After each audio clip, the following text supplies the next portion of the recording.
So of course these are the Brahmas from last time and the Faverolles. And so treats. I like to give them treats.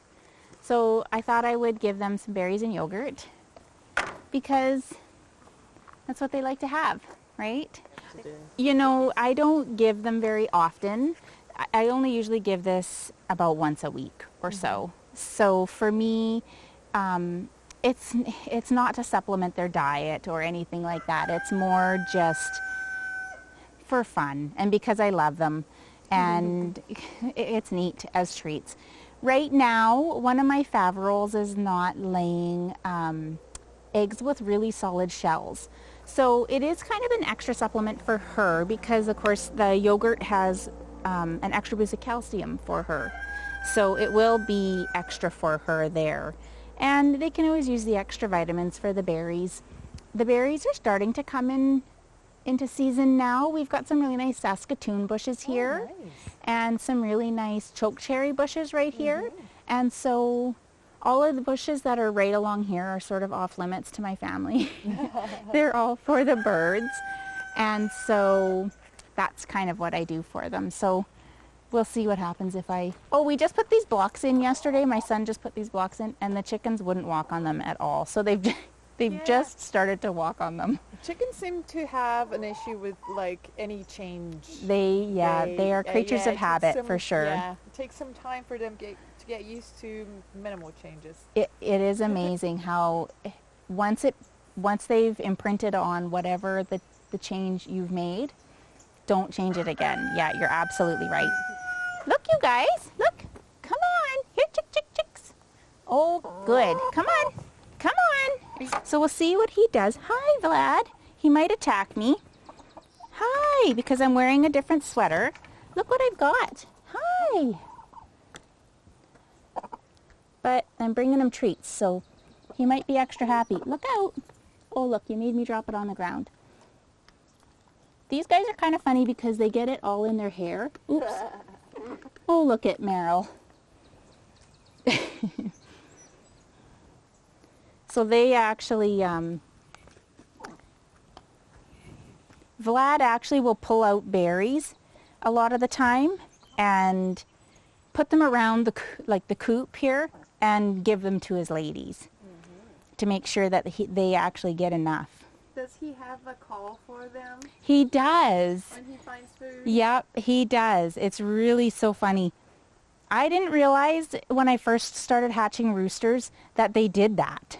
But he'll make sure that all the ladies come and make sure that they get their amount of food before he does. Yeah, it's pretty sweet, actually. Yeah. And it's funny that lots of people who have laying hens, they don't like to have a rooster. But I see lots of good things about having a rooster. What do you think? I think you end up getting more picking with all hens. I think a rooster can really just kind of settle down the coop. That's just my opinion. I don't know that there's actually any information regarding that, to be honest. There sure could be, but I think the ratios have to be right, and the rooster definitely has to be right. I've seen a lot of roosters that he's calling somebody. That's what he's doing right now. Yeah, that's his call for food. Yeah, see, he's got a berry. And he's trying to call somebody over there. Yeah, and my rooster does that too. So, they do take care of their ladies. Yep. They feed them and they show where the food is that they found. They're good for protection as well. Yeah. So, if there's any animals coming or they find anything, they call and everybody runs away and hide. So. And it is funny how many different sounds they make. Like he's making this call for this, and then he'll make a completely different sound for when it's an alert, if we have a bird fly over, and then they all scatter into the bushes. Like, it really is funny how they make different sounds for everything. Yeah, nobody wants to eat that blueberry though. The blueberries are their least favorite out of all the mixed berries. He's going to be calling there. Oh, there we go. Until someone eats it.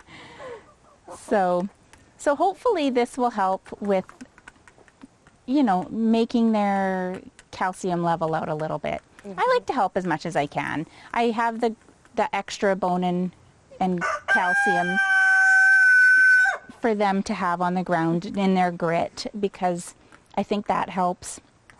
I give them the layer diet regularly, which has the calcium in it, but every little bit you can do to help, you know, helps them out. They eat spinach, they get spinach. Yeah. You give them a layer diet? Yes. Do you give them grit as well, or Yes. just what they get from the environment? Well, this grit you see on the ground here, this white stuff, is actually bone and shell, it's called.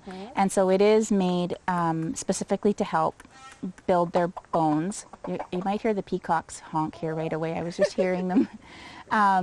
So that is actually to build bones.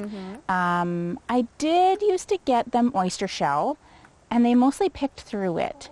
So I will add that once in a while, just to kind of mix things up. So it depends on where I am and what I can purchase at what store I happen to be at. But this is what they prefer. I think it's just the right shape for them. Yeah. So.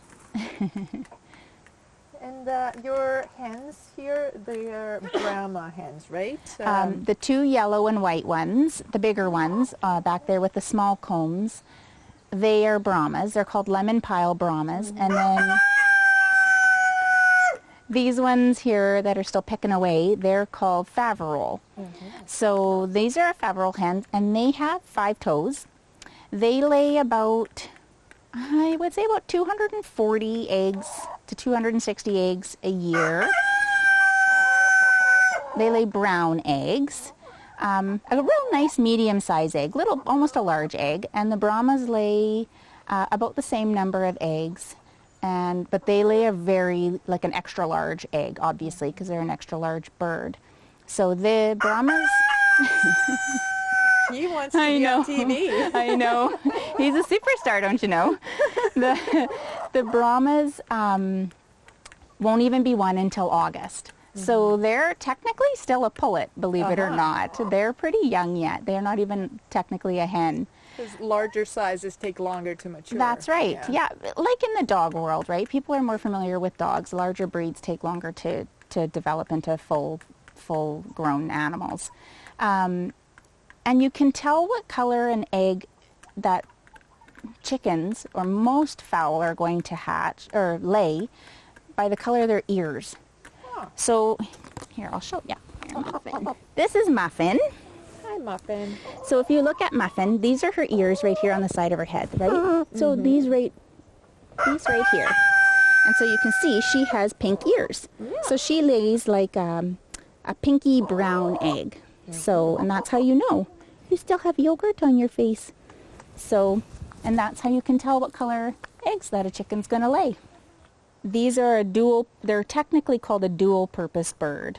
So they're actually meant for meat or eggs, but they're my pets. I'll never eat them. The Faverolles get to be about 7 to 8 pounds as hens, and the males get to be about 9 to 11 pounds. And the Brahmas get to be about 9 to 11 pounds-ish, depending on the genetics, as hens. Some can get to be as big as 13 pounds. My chicks that I have, that you guys saw before, that have grown substantially, have quite a good lineage, so they've got quite a much bigger genetic line. The roosters get to be quite a bit bigger, so they can get to be almost 17 pounds, I've learned. And these breeds of chickens, they're really good for the wintertime, right? Because they're big and they're completely feathered. Yeah, exactly. So that's kind of been my specialty. I really like the fully feathered birds. It just appeals to me. We live in a really sandy area, and so it's certainly not for everybody. Like, They're harder to keep clean, obviously, because they can get really mucky really fast. They clean themselves up really nicely, but it doesn't take long and then they're muddy again. So for us, it was an easy choice for me, given that the sand is what they choose to. Chickens don't bath. They're not like ducks. They go into it, they have a dust bath. So long as you have some diatomaceous earth and some wood ash and some sand, they are happy as can be. So I'll put some out here. They've dug a nice hole back there. You can see I just filled that 2 days ago, and they've managed to get rid of everything that was good for them in it. Maybe here too. Yeah, I filled that the other day. And so long as you keep adding things into it, they'll clean themselves right up. And that helps keep down on mites and fleas and all kinds of parasites that can really be bothersome for them because they're so feathered. They can, which is why I can't grow strawberries down on the bottom, is because they pick all the strawberries from the bottom part of the plant. It's too tempting. Yep.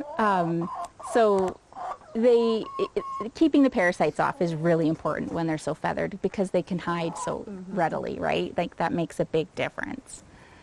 So, yeah. And what are the sources of parasites? Is it like introduced chickens or That- is it wild birds? You know what, all of that, right? Like, it's such an easy thing to have overlook. It can be anything from them just walking around. You can have a coyote go through the yard. You can have cats that are nesting in your bushes. It can be, for sure, introduced new chickens. When you introduce new birds from outside of your own home, you want to make sure that you have them on quarantine, like on a quarantined spot, for at least a couple of weeks. I like to do it for almost a month, because sometimes things don't manifest for a couple of weeks, and then all of a sudden you've got a sick bird, and then you've got a whole flock that's sick. So it's amazing. And not necessarily, I don't want to say just mites and fleas and things like that, lice, but those are mostly manageable. So Merlin is, he's finally grown his eye feathers. They are just short, but he's grown up all the eye feathers that he probably will grow this year. And now they just need to grow to the right length, right? So he's working on it. It's a lot of protein. It takes a lot of protein to grow all those feathers, because that's what feathers are protein.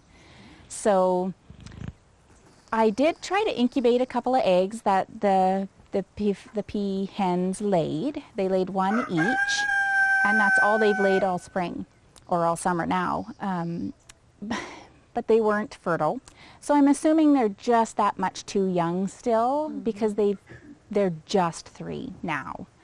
So probably in the fall they would be fertile, but I don't want to have babies over the winter.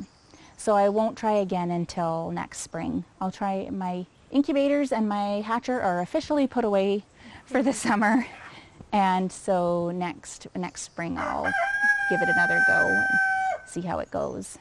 It's amazing when he is doing this mating dance, how many different types of feathers just one bird can have. It is, isn't it? You can see the brown one, the spotted one, kind of golden and brown, the fluffy part on his back. I know. It's quite amazing. Yeah, and the blues, even the different blues, like he has some blue under his wings there, and then like the blues on his neck really are pretty amazing. But they're so short that they never fall out, the blue ones on his neck. So to try and find them are pretty near impossible. When you guys came last time, he had 4 big long feathers still that hadn't fallen out yet. And you can sort of see on this top left side here, he still has 1 that won't let go, but at least it's broken off and it's the right length. So the poor guy still looks silly, but at least he's got all his eye feathers in now. I don't know why they do this sideways thing, but he thinks he looks good, so we won't tell him otherwise. Oh! Oh! No, maybe not. I know, not this time, buddy. And usually in the animal kingdom, the males have to show off for the females. So you can notice in the peacocks how the male is so colorful and full of different feathers, and the females, they are very easily camouflaged, They so they do. can hide That's right. with their eggs, and they don't have to impress anyone. No, I know, and it's the only time in all of nature is the human world, right? We're the only ones that paint ourselves up and make ourselves pretty fantastic, or is the humans. So it's funny to think about that, but everywhere else it's the male who is the one who's trying so hard. Yeah. I don't know why that happens, but it's the truth. So what is the overall temperament of the peacocks? We're pretty lucky because they're a pretty happy family. So far, they're content with living here inside this little dome we've created for them. I think that will become short-lived eventually. Oh, here he comes. Are you coming? I think eventually they'll want out. Oh, that's the end of that. But for now, they're content to just be together. These two argue a little bit. The one that's on the right here, her name's Gala. She's the boss. Aura here, she's far more docile. Hi! But they're really very gentle with each other. Because they're so young and because they came as a family, I bought them together all at an auction as a family. They've never known any different. So I don't think they know they can go outside yet. I think they think this is the outside world. Once they've gotten a taste for it, they'll want out more often, I believe. They live a really long time. Like, peacocks will live to be 40. So right now they're only 3. It's pretty young to be letting them out. I'm afraid they'll just fly away.